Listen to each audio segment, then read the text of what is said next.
this lesson, we're going to talk about how to apply percents. And we're going to apply percents in a lot of very common real-world ways. One of the first ways that you are very familiar with, I'm sure, is sales tax. Sales tax is a percent of a total purchase amount, which is then added to that total. Sales tax increases the amount paid. You know it, and I know it. If you go into a store and you want to buy a t-shirt that's $19.99 and you have a $20 bill, you know you're not walking out with that t-shirt because you have to add sales tax to the price. And so that would be a percentage of $19.99 that is added to it, and if you only have $20, you won't be able to afford it. So it's important to know about how much you would owe in a situation like that.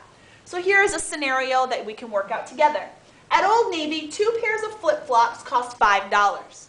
If the sales tax rate is 6%, how much will you pay in tax? How much total?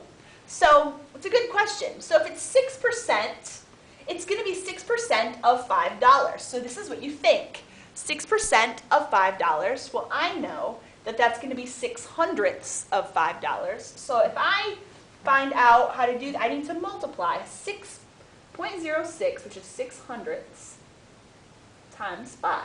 And so this is going to be 30, and then 0 plus 3, and then 2 decimal places, and that's going to be 30 cents. So if 6% is 30 cents, then that's the answer for how much am I going to pay in sales tax. So you would say 30 cents, okay? But then how much total would you pay? Well, you would pay the $5 plus 30 cents. So at the bottom of your receipt, you should see that you paid $5.30. Again, sales tax increases the amount paid. And this gets us to markups and markdowns. Markups are when prices are increased by a certain percent, usually in order to make a profit. And a markdown is exactly the opposite, when prices are decreased by a certain percent. This is usually if an item is on sale or being closed out. And what closed out means is if a store is not selling a particular item anymore and they need to get rid of it more quickly, they will mark the price down in order to not have it anymore. And so here is a scenario using markup. Mike's Bikes buys banana seat bicycles from their retailer for $250 each. This means they have to get the bikes from the people who make them in order to sell them, and they pay $250 for each bicycle. But to make a profit, the bikes are marked up by 50%. So how much does one bike cost? This is if you're going to buy it from Mike's Bikes. He's going to mark it up 50%. So we would say, first we need to think, what is 50% of 250? Because this is going to increase the price of the bicycle in order to make a profit. And so in order to find 50% of 250, well, that's half of 250.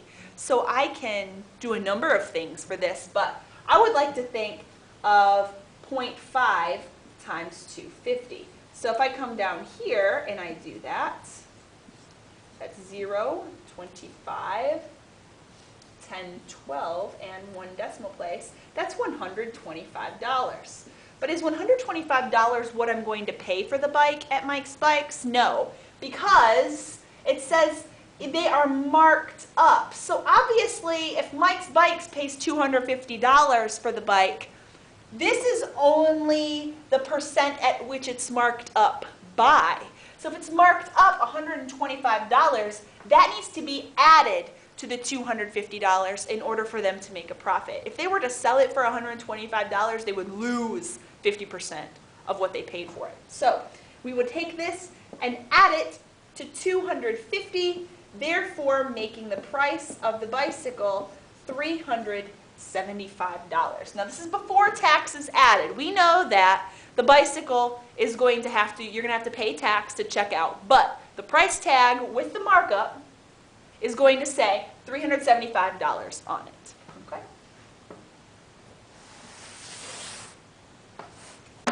Here is another example. At Olympia Sports, Nike Air Maxes are marked down by 15%. So how much do a purple and lime green pair of Nike Air Maxes cost? If they are originally $97, find the cost without adding the tax. So if they're 15% off, then I say, well, what is 15% of $97?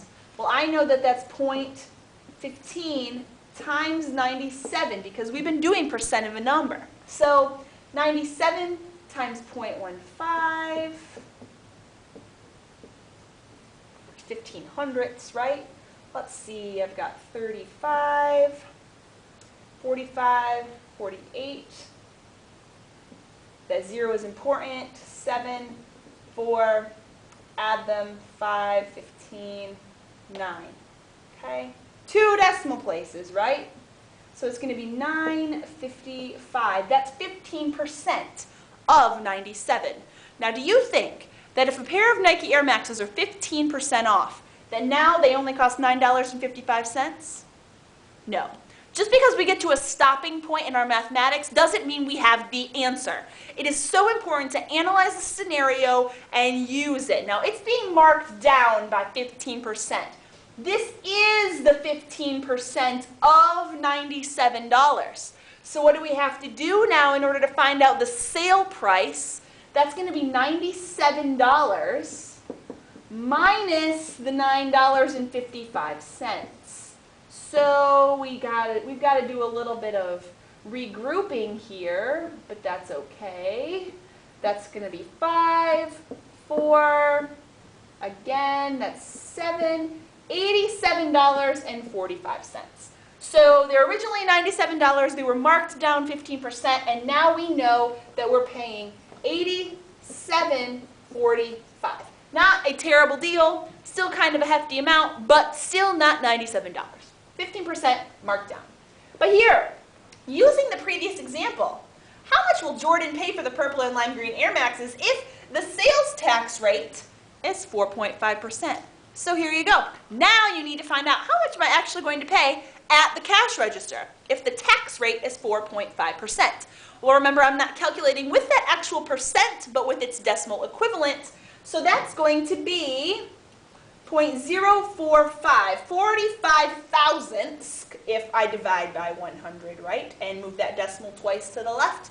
So I'm going to find out what 4.5% of $87.45 is, and then I'm going to add it to it because sales tax increases the price. So let's do a little bit of math together, shall we? Do it with me, please. That's 25.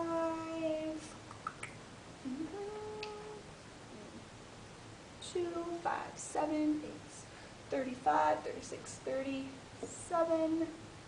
That's going to be 43. All sorts of numbers here, right? And then I'm going to erase these so I don't run into problems. That's 20. Put my 0 there. That's 20.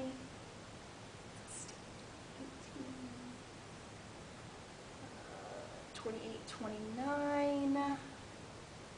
32, 34. And then if I multiply all of these by 0, we know that 0 times anything is 0. So we'll just have to we don't need to add a bunch of zeros for another column here. I'm going to add them up, but I'm going to bring it over to the side. That's 5, 2, 15, 9, 10, 11, 12, 13, 8, 9, and then 3. How many decimal places? 1, 2, 3, 4, 5. 1, 2, 3, 4, 5. So this is going to be, now you have to be careful. Remember we talked about that thousandth place when it comes to money that places want to earn when they make you a sale. If the sales tax is $3.93, but there's that 5 after it, how much do you think they're going to charge you for sales tax? Yeah, $3.94 because they want that half a cent.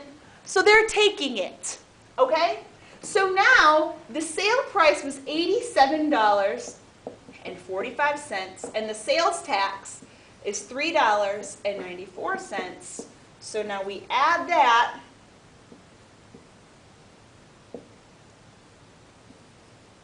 to get that. Now the total price is $91.39. You might say, well, that's awful close to the $97 that they originally were. Yes, but imagine if you added sales tax to $97, you would then be paying over $100 for the shoes, and now you're still paying less than $97. So the sale is still effective after all, but it is quite a lot of work, but this is exactly what happens every time you go into a store.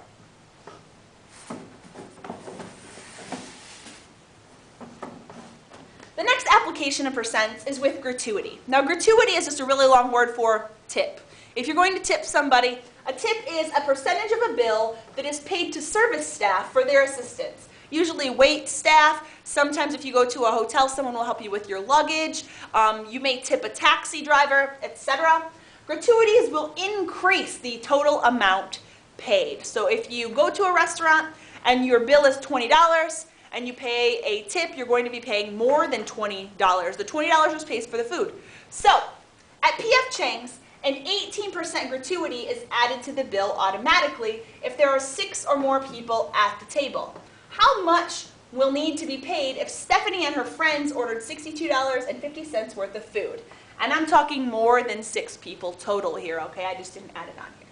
So if it's $62.50 and it's an 18% gratuity, we want to find out what 18% of the total bill costs, or what it is. So 18% of $62.50, we're going to do $62.50 times 18% in its decimal value, which is 0.18 or 18 hundredths, right? 18 hundredths, 18%. So that's going to be 0, 40, 20, and 48.50, and then 0, 0, 5, 2, 6. We add it all together, and we are sure to get the decimal places correct, 2, 4. The total gratuity is going to be $11.25. This is the tip. Okay? So now we have to go back and make sure we answer the question, how much will need to be paid? So total. How much will need to be paid. If this is the tip and this is the cost of the food, the answer to the question is going to be the total amount paid. So we need to take $62.50 and add that to the tip to get $73.75.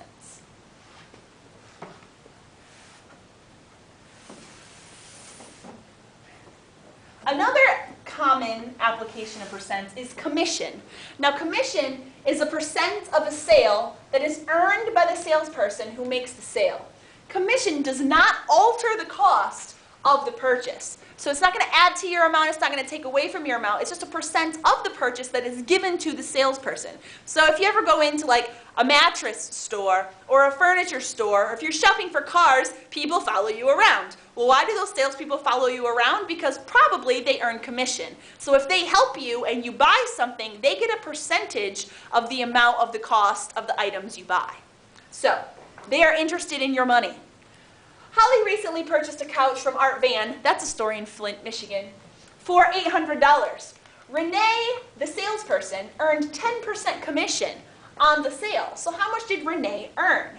Well, if the couch cost $800 and Renee earned 10% of $800, that's going to be $800 times 10%, which is 10 hundredths, which is 0.1 or 10 hundredths, right?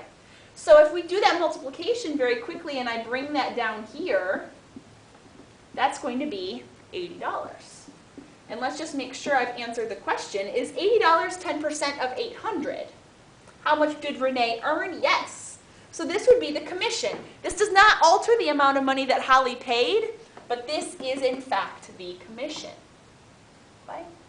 So application of percents is very intense, but it's very realistic. It happens all the time around us. Keep your ears and eyes open for applying percents in the real world.